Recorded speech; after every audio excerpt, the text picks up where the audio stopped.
हाय सांग माने। तो आज गोटे मिनी ब्लॉग को आपण मानक स्वागत करुच्ची।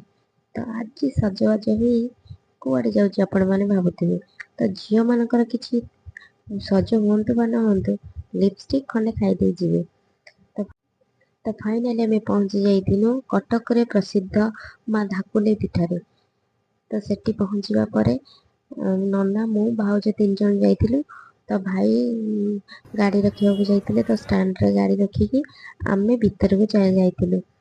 तो भीतर फास्ट रे देखिलु एते तो चेयर गुड़िक बेतर बुଣା ହେଇଛି। केते सुंदर सुंदर सब सोफा सेट चेयर सबू केते सुंदर कष्ट करिके ସେମାନେ କରିଛନ୍ତି।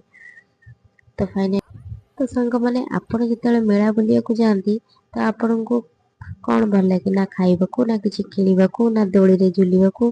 मते तो दोली भल लागेनी। तो मते खाली बुलिबाकू बहुत भल लागे आउ किणी किणी भी बहुत भल लागे। तो फाइनली आमे बुलाबुली करिकी मो फेवरेट लंका चप टिके खाइदेलु। खाइदेई तापर पुणी बुलिलु। तो बहुत जिनस देखला परे तो मो नजर पड़ला गोटे कुन्नी फैन उपरे। से फैन टा बहुत सुंदर हेतिला बहुत बढ़िया लागुतिला। देखिले आपण मन भी बहुत सुंदर लागिवो।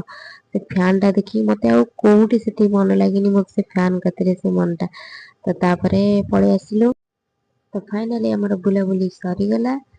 तो एते बुलाबुली परे फाइनल आम आइसक्रीम खाइकी घर को आसिलु।